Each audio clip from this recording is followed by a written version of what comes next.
வீட்டு வாசல் முன் கோலம் போடுவதால் ஏற்படும் நன்மைகள் மற்றும் கோலத்தை கெட்ட எண்ணத்துடன் அழிப்பவர்களுக்கு ஏற்படும் பிரச்சனைகள் பற்றி உங்களுக்கு தெரியுமா?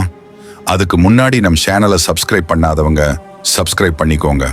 அப்பதான் நம் சேனலில் போடுற ஒவ்வொரு வீடியோவும் உங்களுக்கு உடனுக்குடன் வந்து சேரும்.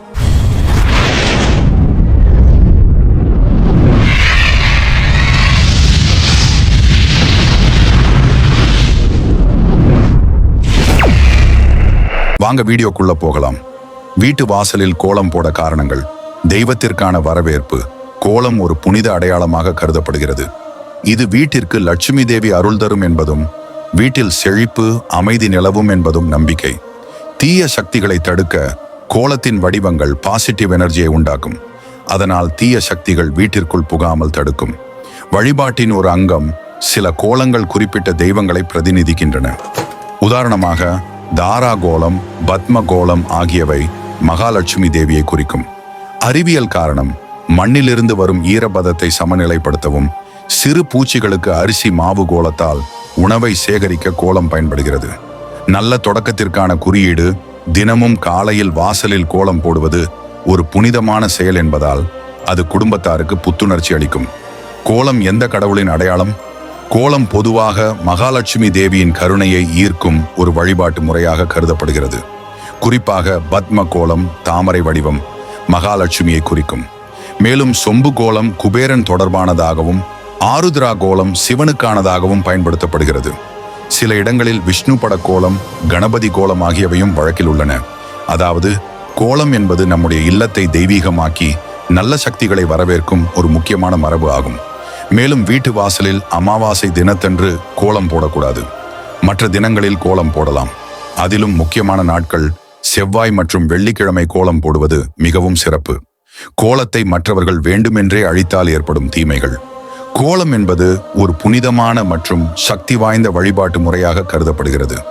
அதை தற்காலிகமான காரணத்தால் அழிக்கப்படுவது ஒரு விஷயமாக இருந்தாலும், வேண்டுமென்றே அகந்தையுடன் தீய எண்ணத்தோடு ஒருவர் கோலத்தை அழித்தால் அதற்கும் சில ஆன்மீக மற்றும் நம்பிக்கை அடிப்படையிலான விளைவுகள் இருக்கும். ஆன்மீக விளைவுகள். கோலத்தை அழிப்பது தெய்வங்களை அவமதிப்பதாக கருதப்படும். குறிப்பாக மகாலட்சுமியை வரவேற்க அல்லது விஷ்ணு சிவனை வழிபட சில கோலங்கள் இருந்தால் அவற்றை அழிக்கும் போது அந்த தெய்வீக சக்தி குறையலாம். தீய எண்ணத்தோடு கோலம் அழிக்கப்பட்டால் அந்த நபருக்கு திருஷ்டி தோஷம் ஏற்பட வாய்ப்பு உள்ளது. சிலர் கோலத்தில் யந்திர வடிவங்கள் மந்திர சக்தி கொண்ட கோலங்கள் போடுவர். அவற்றை அழிக்கும் போது அந்த சக்தி பாதிக்கப்படலாம். கிரக தோஷம் என் கர்ம விளைவுகள். கோலம் ஒரு பாசிட்டிவ் எனர்ஜி ஈர்க்கும் செயலாக இருக்கும்போது அதை அழித்தால் அந்த இடத்தில் நேர்மறை சக்தி குறையும்.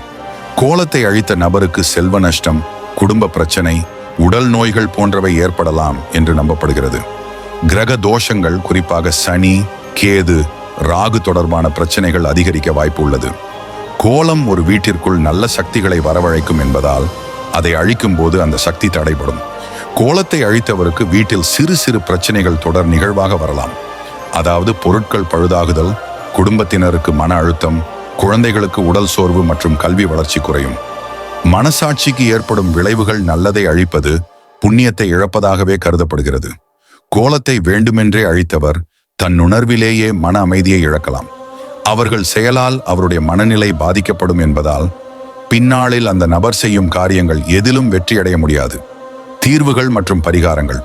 கோலம் அழிக்கப்பட்டால் அதை மீண்டும் போட்டு மனதில் எந்த குற்ற உணர்வும் கொள்ளாமல் இருக்க வேண்டும். கோலத்தை அழித்தவர் தவறை உணர்ந்தால் மகாலட்சுமிக்கு மன்னிப்பு கோரி அவரை வழிபடலாம். கோலத்தின் புனித சக்தி மீண்டும் நிலையாக அந்த இடத்தில் துளசி நீர் தெளித்து புதிய கோலம் போடலாம். சந்திரமௌலீஸ்வரர், மகாலட்சுமி, விநாயகர் ஆகியோருக்கு தீபம் ஏற்றி பிரார்த்தனை செய்யலாம். கோலத்தை நம் மனதின் நல்வாழ்வுக்கும் வீட்டின் நல்ல அதிர்வுகளுக்கும் முக்கியமானதாக கருத வேண்டும். அதை ஒருவர் வேண்டுமென்றே கெட்ட எண்ணத்தோடு அழித்தால் அவருக்கே எதிர்மறை விளைவுகள் ஏற்படும். ஆனால் நாம் அதனை நல்ல எண்ணத்தோடு மீண்டும் போட்டு தீய சக்திகளை தடுக்க முயற்சித்தால் அதன் தாக்கம் குறைந்து நல்ல சக்திகள் மீண்டும் நிலையாகும்.